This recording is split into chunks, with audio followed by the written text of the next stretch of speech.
Dénommé Technopole numérique de Symphonia, cette infrastructure sera réalisée dans la banlieue de Conakry. Le projet concerne la conception et la construction d'un data center gouvernemental et du centre d'excellence de Symphonia Technopark. Mamadou Alpha Diallo, spécialiste en la matière, estime qu'il y a toute une étape à franchir. Le projet vu comme ça, il est beau.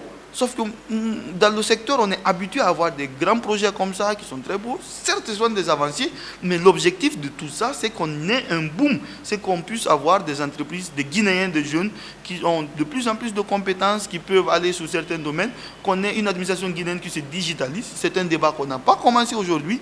Sauf que ce n'est pas le backbone, ce n'est pas le projet en tant que tel qui brusquement va digitaliser l'État guinéen. Il y a toute une stratégie à mettre en place. Et pour moi, cette stratégie est aussi importante que des projets d'infrastructure comme ce que nous sommes en train de voir là.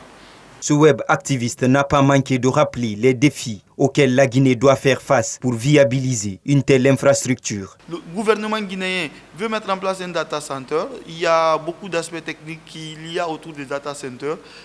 Et c'est un secteur qui est quand même difficile en Afrique parce que la plupart des data centers sont des endroits qui ont besoin de beaucoup d'énergie pour se refroidir. Et il se trouve qu'en Afrique, notamment au sud du Sahara, on en a très peu.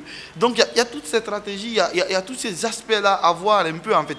Prévu sur un périmètre de 2 hectares, la Technopole devrait réunir sur un même site un ensemble de plateformes. Elles sont dédiées à l'innovation et au développement du numérique, notamment un data center et un centre d'excellence. Le coût de sa réalisation est estimé à 42,859 millions de dollars américains et les travaux devraient démarrer dès mai 2021.